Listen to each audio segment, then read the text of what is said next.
де так стенки будучих виробів нарощувалися. Як добре уявляти, ви як солом'яний гарність зроблений. Знайшли? Ось прикладно так. І зверніть увагу на те горшки, що на поличці побач розміщені, вони були вироблені на великому ще.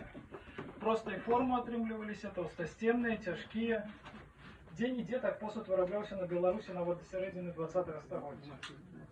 В некоторых регионах сезонное вязковое ремесло, проіснувавши 1000 год, ніяких не зазнавши змін, заховувалося у таким архаїчному стані. Развиття гончарства активно йшло в городах у першу чергу. Землі, не маючи городські ремесники справи гэтай займалися круглый год, на гэтым спецыялізуючыся насельніцтва гарадское больш заможнае магло собі дазволіць не самыя простыя рэчы набываць.